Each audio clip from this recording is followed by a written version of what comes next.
어제 새벽하고 오늘 새벽하고 미국 시장 전부 플러스로 끝나면서 그 트럼프의 그 코로나 바이러스 확진 해프닝이라고 해야 되나요? 끝난 것 같아요. 물론 아직 완전히 끝났다고 볼 수는 없죠. 왜냐하면 뭐 완전히 완치됐다기보다는 전문가 입장에서는 지금 치료 중에 있다고 보기 때문에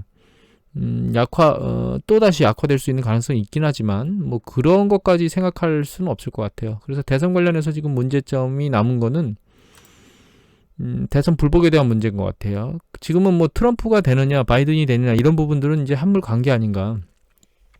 요번 그 확진 사태로 인해서 바이든 쪽의 그 우세율이 상당히 많이 세진 것 같고 미국의 전문가들도 대부분은 다 뒤집기가 어렵다는 얘기를 하고 있는 것 같은데, 이제 문제는 이제 트럼프가 대선 불복을 하려고 하는 행위를 계속 해왔고, 지금도 그것에 대해서 끈을 놓지 않는 것처럼 보이고 있죠. 그리고 역시 이제 그 보수 대법관을 빨리 임명하려고 하는 그런 액션도 그거를 위한 액션이고, 그래서 11월 3일 대선이 끝나고 나서 트럼프가 대선 불복을 선언하면서 뭔가 얘기가 시끌시끌해지면 그때서야 또 불확실성에 대한 얘기가 나올 것 같아요. 이 월스트리트 저널 기사인데요. 이건 이제 소매 판매 기업들이 문 닫고 파산하는 것에 대한 기사인데, 2010년도에 한 48개 정도 리테일러, 그러니까 소매상들이 이제 파산했는데, 요번에 이걸 넘어갈 것 같다 이런 얘기들을 하고 있고, 이 ABI 쪽에 있는 데이터에 보면, 여기에 이제 맞물린 기사였거든요. 이 데이터에 보면 이게 이제 각각의 하나의 블락이 저거예요. 그 소매업 중에 파산한 기업의 숫자인데 8월까지 이제 29개가 파산했습니다. 이거가 이제 앞으로도 더 파산이 돼서 그 2010년도에 있었던 48개를 넘어갈 거라고 얘기를 하는 기사를 월스트리트 저널에서 썼고요. 또 하나의 기사는 로이터 기사인데요. 이게 이제 상업적 파산이 이제 올해 들어서 33%나 늘었다 이런 얘기를 하고 있는 거거든요.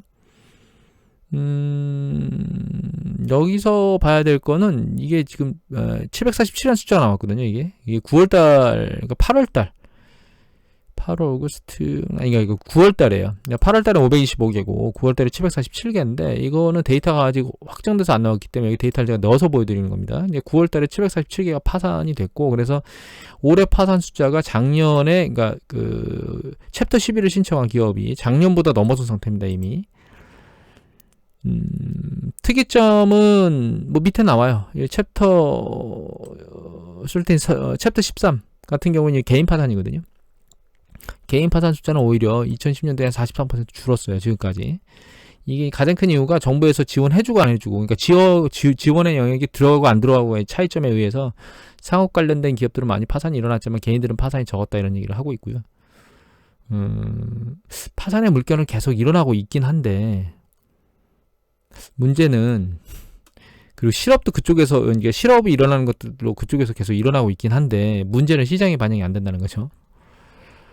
이거는 이제 미국의 잡이 그러니까 미국의 잡이 이제 그 소비자 섹터가 그 잡들을 끌고 가고 있는데 9월달에 점점 식어가고 있다는 얘기고요. 이 안에 이제 내용은 그거하고 비슷해요. 뭐 89만 어쩌고해서 66만 건 뭐 나왔다 뭐 이렇게 쭉 얘기가 나오는데, 제가 보여드리고 싶은 건 이 부분인데, 일테일하고 소매 관련해서 3, 4월 달에 그 레저하고 리테일하고 소매하고 레저 숙박 관련된 영역에서 3, 4월 달에 거의 한 830만 정도가 실업이 양산됐거든요. 그 다음에 여기서 소매 판매에서 한 230만 정도, 240만 정도, 그러니까 합하면 거의 뭐 한 1000만이 넘죠. 그런데 그 뒤에 이제 이 만들어진 숫자를 보면 그 뒤에 여기서 실업이 양산된 사람들이 여기서 만들어진 거죠. 아직도 한 4,500만은 이제 시장에서 떨어져 나가서 이제 직업을 잃고 헤매고 있다, 이런 것들을 이제 단번에 보여주는 거예요. 그러니까 고용이 좋다고 계속 얘기들을 하고 있지만, 실제로 이때 떨어져 나갔던 사람들이 대규모로 실업 상태에서 지금 고통을 받고 있다는 거를 보여드리기 위해서 보여드린 건데, 이런 과정에서도 지금 계속 감원 얘기가 나오고 있거든요. 미국뿐만 아니라 캐나다, 여기 뭐 에어버스는 유럽이고, 골드만삭스 얘기도 나왔고, 지난번에 저기도 나왔죠. 디즈니랜드도 나왔고, 아메리칸 항공뿐만 아니라 또 있었죠. 유나이티드 항공 합해서 32,000. 물론 이거는 이제 정부에서 지원을 하면 해고는 안 하겠다 이런 얘기, 감원을 안 하겠다 이런 얘기들을 하고 있는데, 하물며 일손이 모자랐던 일본도 지금 그 연구 실업자들이 계속 늘어나고 있는 거예요. 그 실업은 계속 양산되고 있고, 이미 말씀드렸지만 실업을 단기간에 이렇게 확 돌리기는 어려워요. 정부에서 재난지원금이나 뭘 준다고 한들, 그러니까 기존에 고용했던 사람을 자르지 않도록 만드는 여력을 하는 거지, 실업으로 이제 몰렸던 사람들을 다시 이제 끌어다가 쓰는 형태로 가는 게 아닌 패턴인 거거든요. 그래서 지금 이미 실업 상태에 있는 사람들이 새로운 일자리를 구하기는 사실 녹록치 않은 시스템으로 계속 흘러가고 있습니다, 사실. 그리고 이 BLS 데이터인데, 작년에 그 작년 9월 달에 한 1억 5,800만 정도 되는 사람들이 그 고용된 숫자였는데, 지금 숫자가 1억 4,700만 정도 돼요. 그래서 지금 이제 실업이라고 말하는 숫자가 한 1250만 정도가 지금 실업 상태로 있는 겁니다, 미국에. 그리고 그 중에서 이제 연구 실업자로 낙인 찍히는 사람, 그러니까 영구적으로 실업됐다라고 이제 그냥 데이터상 그렇게 보는 게 이제 450만 정도 됩니다, 지금. 이 사람들 아예 영구적으로 일자리가 찍혔고, 어떤 사람은 당신 이제 레이오프야, 일시 해고야라고 이렇게 나가 있는 사람들도 있지만, 물론 1200만 명이 지금 현재 실업으로 고통을 받고 있는 거죠. 또 한 가지 실업 데이터 관련해서 보면 최근에 특이한 건, 이건 좀 더 봐야 되는데, 여기 보면 이제 5주 미만의 실업자들 숫자인데, 5주 미만 실업자들이 계속 내려왔었거든요. 내려왔다가 여기서 이제 파란 겁니다. 280만. 근데 잠깐 320만 원 주는 것 같더니 다시 220만 원 내려왔는데 다시 250만 원 늘었어요. 그래서 이 5주 미만이면 단기 실업자잖아요. 아직은 긴 실업이 아니기 때문에 상황을 봐야 되는데, 이 단기 실업자가 다시 늘어나는 게 아닌가 이런 생각을 하게 됩니다. 이제 기사들이 있는 것들을 보면 계속 이제 실업을 양산하거나 이런 거. 그 다음에 신규 실업소단 총 건수가 85만 건, 80만 건 위에 대해서 그렇게 계속 움직이게 되면, 다시 이 단기 실업자 숫자들이 올라가는 패턴을 보이면 이제 밑으로 계속 넘어가는 거죠. 이렇게 점점점 장기로 넘어가는 패턴을 보이지 않을까. 그리고 이런 상황에서 지금 유럽의 코로나, 그 다음에 미국의 코로나는 사실 확진 숫자가 계속 늘어나고 있습니다, 지금. 자꾸. 미국 데이터 뭐 급격하게 늘어난 건 아니지만, 지난번에 급격하게 늘어났다 다시 잡히는 것 같아. 다시 조금씩 늘어나고 있거든요. 근데 이제 이런 상황이 추워지면 더 바이러스 생존도 길어지게 되고, 사람들이 이제 집합적으로 모여서 있는 패턴을 밖으로 이제 나가기가 좀 어려운 상태이기도 하고, 그 다음에 독감과 코로나의 그 혼재된 어떤 그런 증상이나 이런 것들 때문에 점점 추워지는 게 영향을 미치고 있죠. 그래서 재봉소 얘기들이 나오고 있어요. 지금 유럽이나 뭐 미국이나 이런 재봉소들이 계속 나오고 있는데, 지난번에 스페인 마드리드가 재봉쇄됐다 뭐 이런 얘기들이 기사들이 있었거든요. 근데 이제 유럽 지역 CDC 데이터입니다. 이 CDC 유럽 CDC 데이터를 보면, 여기 보시면 이제 과거 지난번 팬데믹 때보다 훨씬 더 많은 숫자가 지금 확진자로 나오고 있고, 여기서는 락다운이나 이런 걸 강력하게 하면서 잡았잖아요. 근데 지금은 그런 걸 못한 것 같아요. 다만 그 예를 들면 미국 같은 경우에는 치사율이 3.4까지 올라갔었거든요. 최근 2.8까지 떨어졌어요. 그러니까 전염력은 늘어나는데 치사율이 떨어진 건 하거든요. 그런데 이때만큼 락다운을 하거나 그렇게 할 수 없는 상황이기 때문에 얘를 쉽사리 잡지는 못할 것 같습니다, 추세가. 그리고 가을 겨울 접어들면서 계속 이런 추세는 만들어질 것 같다는 생각을 저는 하고 있거든요, 사실. 그리고 이게 유럽인데, 유럽은 잘 보시면 유럽 전 지도잖아요. 이제 여기가 이제 스페인 지역이죠. 여기 프랑스. 그 다음에 독일은 잘 버티고 있고요. 여기가 벨기에하고 벨기에하고 여기가 네덜란드? 맞나 모르겠네요. 벨기에하고 네덜란드지요. 그리고 여기 둥 떨어졌는데, 이 체코가 지금 좀 심각하고, 여기는 아이슬란드인데, 아이슬란드도 둥 떨어져 있는데 심각하고, 영국도 만만치 않습니다. 그래서 이런 전파에 대한 움직임들이 이제 유럽 대륙으로 커지겠죠. 이탈리아 뭐 심각하다고 얘기를 하고 있지만 지금 상대적으로 이탈리아 안정적이에요. 근데 이 상황이 이제 전역으로 점점점 커가지 않을까, 가을 겨울이 되면. 근데 그걸 막으려면 이제 재봉쇄를 어떤 형태로든 이제 하게 되지 않을까. 국경 재봉쇄를 하지 않는다 하더라도 뭐 수도별, 지역별 재봉쇄를 계속 하지 않을까, 이런 생각을 하게 됩니다. 이제 경제에 대한 타격을, 그러니까 확장 속도에 대한 타격을 줄 수밖에 없다. 뉴욕도 재봉쇄 얘기를 하고 있기 때문에 이런 부분들이 계속 그 가을 겨울에 경기가 좋아지는 것에 대해서 걸림돌로 작용할 것이다, 이런 생각을 하고 있고요. 전 세계에 코로나 종식에 대한 얘기들이 많은데 전북이 아니고 사실 머니투데이에서 가장 먼저 기사를 올렸는데 제가 이걸 보니까 전문가들한테 얘기를 했더니 내년 11월쯤 돼야 그 미국의 대부분이 그 코로나 주사를 맞을 것 같고 그 다음에 이제 전 세계가 종식되기 위해서는 사실 2년 정도 더 걸릴 거다 이런 얘기를 하는 걸로 봐서는 저는 2년까지 안 가겠다는 생각을 하고 있지는 않지만 그건 전 세계적인 얘기고 일단 이제 내년 여름까지는 코로나에서 완전히 벗어나서 자유로운 어떤 생활이나 이런 거는 못하면서 계속 움직이지 않을까. 이게 이제 경제에 영향을 계속 미치지 않을까라고 하는 부분들을 생각하고 있거든요. 언택 기업들이 수혜를 봤다라고 하는 부분들은 이미 다 반영이 돼서 일정 수준까지 다 지표라든가 아니 실적이라든가 상황으로 다 나타나 있다고 저는 생각하고 있어요. 문제는 이런 상황으로 인해서 만들어진 실업들, 대규모 실업들이 빠른 속도로 고용으로 전환되지 못하면서 내년에 기업 실적이나 이런 것들이 이제 올라가는 속도가 둔화되지 않을까라는 생각을 계속 하고 있습니다. 사실은 개인적으로. 그런 생각을 왜 하게 되냐면 여기 보면 이게 산업 생산이잖아요. 이게 이제 빨간 거는 길게 볼까요? 빨간 거는 인덱스예요.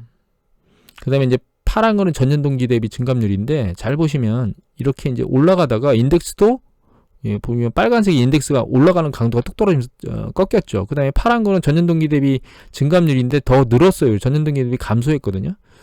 통상적으로 경기 사이클이 진행되면 이게 어떻게 되냐면 이게 빠른 속도로 툭 치고 올라가요. 이렇게 전년 동기 대비 증감률도 그 다음에 인덱스도 보면 계속 추세적으로 늘어나거든요. 인덱스가. 근데 얘가 굉장히 여기 보시면 이게 한 달, 여기 봐. 이게 한 달, 두 달, 세 달치 올라간 거거든요. 이게 네 달, 다섯 달, 여섯 달. 요게 6개월 요거 올라갔거든요. 6개월. 인덱스가. 근데 여기서는 여기 보면 한 달, 두 달, 세 달, 네 달 만에 튀잉 올라간 거예요. 그러니까 여기보다 이게 빠르니까 더 좋은 거 아니야? 라고 생각할 수도 있는데 이 시기에 이 떨어졌던 게 락다운이라고 해서 강제로 탁 문을 닫은 거잖아요. 그런 상황에서 닫았던 걸 문을 열면서 튀었기 때문에 이렇게 빨리 튄 거지 모든 것이 전반적으로 호전되는 속도가 빠르기 때문이다 라고 하는 생각은 저는 안 맞다고 보고 있거든요. 그리고 또 한 가지는 이제 그 다른 데이터를 또 보면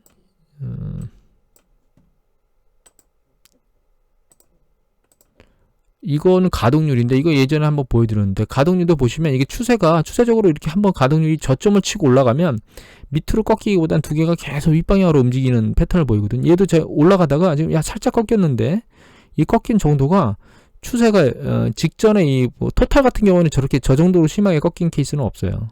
일반적으로 추세가 올라가거든요. 빠른 속도로. 이거는 이제 개인 소비 지출인데 장기 추세를 놓고 보면 전월 대비 상당히 낮은 수준에 와 있죠. 이 전체 금액이 지출된 거고 전년 동기 대비를 놓고 봐도 플러스로 터닝하지를 못하고 지금 마이너스 점에서 이제 굽혀지고 있습니다. 점차. 이 부분을 커버하기 위해서 이제 그 개인 소득이 커버를 해줘야 되는데 이거는 이전 소득이 포함된 거고 이건 이전 소득이 포함이 안 된 거죠. 그래서 이전 소득이 포함 안 되고 이전 소득이 포함된 거지만 일단 정부에서 재난지원금이나 이런 것도 실업수당을 굉장히 대규모로 올려줬기 때문에 이게 플러스가 됐고 그걸 영향으로 생각보다 개인 소비 지출이 높아지긴 했지만 그게 전년 그 코로나 바이러스 터지기 전까지 올라가지는 못했어요. 근데 요번에 정부에서 재난지원금을 주는 것이 1차에 줬던 것만큼의 대규모가 아니라고 하는 점에서 놓고 보면 이 기대치, 그 개인 소비 지출의 기대치를 너무 과도하게 올리지 말아야 될 것 같고, 그러니까 이게 이제 그게 들어온다고 해서 이게 급격히 이 추세를 밀고 올라가서 이 궤도 안에 다시 올라갈 것이다. 빠른 시기에 이렇게는 안 될 것 같고 여기에 요번 경기 부양 체계 금액이 작으면 작을수록 그 부분에 대한 그 생각은 더 짙어지겠죠. 그리고 또 한 가지 봐야 될 거는 이거 이제 뉴욕 연준에서 이제 경제 지표들이 나오는 것들을 보면서 GDP 성장률을 전분기 대비 보여주는 건데 이 잘 보시면 이제 이거 10월 2일까지 반영되어 있거든요. 근데 4분기 데이터들은 이 데이터가 나오면서 계속 밑으로 깔아앉고 있어요. 그러니까 4분기에 그 경기의 팽창 속도가 밑으로 좀 줄어들고 있다는 거예요. 속도가 둔화될 거라고 이제 예측을 하고 있다는 거죠. 제가 이제 문제는 앞으로 이 증가하던 경기 지표, 뭐 이것뿐만 아니라 뭐 생산이라든가 혹은 가동률이라든가 혹은 PC라든가 개인 소비 지출이라든가 소득 부분은 좀 차감하고 이런 부분들이 이게 증가 추세가 둔화된 상태에서 꺾여서 내려가는 부분을 보려면 내려갈지 안 내려갈지 지켜봐야 되겠지만 전 사실 이게 이렇게 옆으로 기는 게 아니고 밑으로 떨어질 것 같거든요. 지금 이게 특히 산업생산 같은 경우에는 이게 증가 추세가 완전히 둔화돼 가지고 이게 밑으로 떨어질 것 같다고 지금 생각을 하고 있는데, 그 가장 큰 이유는 사람한테 이제 소득이나 이런 것들을 쥐어주는 것도 좋긴 한데 문제는 이 사람이 쓰지 못하도록 이게 그 재봉쇄나 이런 형태가 만들어지기 때문에 그게 이전에 이쪽 시기 이렇게 재봉쇄 되면서 이렇게 그러니까 지출을 할 수 있는 몇 가지, 이건 이제 생산이네요. 생산이라든가 혹은 지출할 수 있는 어떤 그런 상황이 좀 녹록하지 않았잖아요.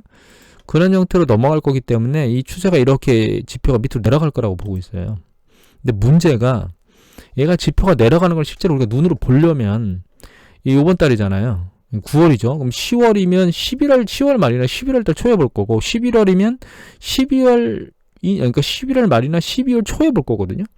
결과적으로 11월 말 12월 초가 돼서야 이게 밑으로 내려가는구나. 그러면 그때가 돼서야 경기가 다시 더블 딥 어쩌고 저쩌고 이런 얘기가 나올 수 있는 가능성이 지금 오픈되는 시기입니다. 그리고 그때가 되면 이제 빠르면 이제 트럼프가 불복 선언이나 이런 걸 하는 게 11월 초겠죠. 그러면 11월 초에 불복으로 인해서 뭔가 혼탁한 상황에서, 그러니까 이 시장이 불확실한 상황에서 이 경기와 관련된 이런 그 지표들이 밑으로 다시 내려가는 상황을 보이면 그때 그 시장에서 하락 압력을 받을 수는 있겠는데, 이제 가장 큰 문제는 지금과 같은 이런 실물 경제의 움직임이 향후 점진적으로 안 좋아질 거라고 예측이 되고 있는 과정 중에서도 주식시장이나 금융시장은 그렇게 안 움직이고 있다는 거예요. 이게 가장 큰 문제입니다. 이거는 이제 하이힐드 채권의 스프레드인데, 이 스프레드의 움직임이 이 과거 그 주식시장이 급락했을 때 움직임의 패턴보다 상당히 느슨해요. 올라가는 강도가. 거기다가 주식시장도 보시면 최근 이제 통상적이라면 경기 수축면이 이렇게 길어지면서 이렇게 내려가고 다시 찍고 다시 올라가는 패턴을 반복하는데, 얘는 급락하게 찍은 다음에 올라와서 조정 국면에 들어갔지만 이 조정 국면이 굉장히 작아요. 이거 지금 로고 차트로 봐서 그렇습니다. 이거 로고 차트를 안 보면 이렇게 보이고요. 로고 차트로 보면 이렇게 보이는데 거기다 이건 주봉이고 일봉으로 놓고 보면 최근에 잘 보시면 한 번 꺾였죠. 그 다음에 반등했다가 두 번째 꺾이다가 두 번째 꺾인 게 다시 여기서 받쳐지면서 다시 밀고 올라가거든요. 빠른 속도로. 이런 강세를 행위를 하는 거 보면 주식시장이 상당히 큰 폭으로 밀릴 가능성이 점차 낮아지고 있다라고 판단할 수밖에 없어요.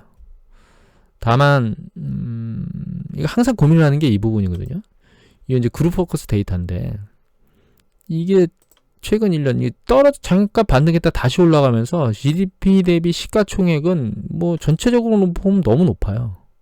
IT 버블 때도 이 달려 올라온 게 꽤 높은 부분까지 올라왔는데 그보다도 훨씬 높이 와 있는 상태에다가 주식시장도 사실 우리가 장기적으로 놓고 보면 주간으로 놓고 보면 이걸 이렇게 보시면 별 느낌이 없지만 이걸 로그 차트로 놓고 보면 상당히 많이 올라왔거든요. 이렇게 볼까요? 예. 여기서 큰 폭으로 한 번씩 조정을 받고 올라왔는데 이게 상당 부분 굉장히 단기간 달려 올라왔음에도 불구하고 보시면 조정폭이 없어요. 여기서도 상당 부분 밀로 올라온 다음에 일정 수준의 조정이 있은 다음에 다시 재차 올라왔는데, 얘는 여기서 조정받을 걸 타이밍을 놓치고 다시 올라왔는데 요번에 조정받을 게 또 타이밍을 놓치고 올라왔거든요. 이게 어느 순간까지 올라가겠느냐, 이런 그 불안감? 지수와 GDP 말고 개별주로 봐도 이거 이제 PE 지수, 퍼지수인데 S&P 500 지수의 각 섹터별 주식들의 퍼배수거든요. 아마존은 122배, 뭐 구글은 33배, 페이스북 33배 쭉 나오고 있어요. 근데 이건 뭐 포워드 P로 봐도 낮은 게 아닙니다. 이건 이제 파이낸셜 비즈 쪽의 데이터인데, 이렇게 고평가가 됐다. 경제지표는 향후에 좀 안 좋아질 거로 나오고 있다. 그것 때문에 경기부양책을 빨리 써야 된다. 이런 논제들이 계속 되고 있지만 문제는 조정이 안 일어나고 있다는 겁니다. 결과적으로는 양당 간으로 나눠줘야 되는 수밖에 없어요. 내가 공격적인 성향을 가지고 있으면 외줄타기를 결정해야 될 것 같고, 보수적 성향을 가지고 있으면 외줄타기를 하지 않아야 되는 쪽으로 포트폴리오를 하는 수밖에 없지 않는가, 이런 생각을 하고 있고요. 그렇다 하더라도 사실 이게 큰 조정 없이 계속 그 추세를 밀고 올라가면 내년에 또다시 주식시장이 혼란스러울 수 있는 상황이 발생할 수 있다는 건 오픈을 하고 작업을 해야 될 거라는 생각입니다. 예전에 한번 제가 말씀드린 것들 중에서 내년 상반기나 돼야 또다시 기업들의 파산의 도미노가 일어날 수 있다. 왜냐하면 단기적으로 계속 유동성 공급이 진행되면서 자금 일정 부분 확보한 것이 내년 초중반까지는 버틸 수 있는 기업들이 존재하고, 그 기업들이 이제 내년 후반부에 도산할 것이다, 이런 얘기들을 하고 있고, 오늘도 이제 잠깐 보여드렸지만 개인 파산은 계속 법률적으로, 그러니까 법적인 문제로 정부에서, 연방정부나 주정부에서 막으면서 챕터 13이 잘 일어나지 않고 있는 이런 패턴들을 계속 버티고 만들어주고 있긴 한데, 문제는 그게 계속 가능하겠느냐라고 하는 생각을 해보면, 내년이 가서도 이 조정 국면이 상대적으로 약하면 내년에 가서도 또 뭔가 불확실성에 대한 얘기들이 터져 나오면서 주식시장을 계속 괴롭히는 현상이 일어날 것 같아요. 아직까지 정확히 어떻게 할 것이다 라고 하는 생각을 정리하지는 못했습니다. 저는 결과적으로는 10월달하고 11월달 상황을 좀 더 넉넉히 지켜보면서 뭔가 결정을 해야 되겠다라고 하는 생각을 아직 하고 있고, 다만 과거에는 겪어보지 못했던 그런 강한 투심이 시장에서 작동하고 있고, 그 투심을 붕괴시킬 수 있는 이슈들이 점점점 사라지고 있다라고 하는 생각은 계속 들고 있는 것 같아요. 오늘은 이것으로 마치도록 하겠습니다. 감사합니다.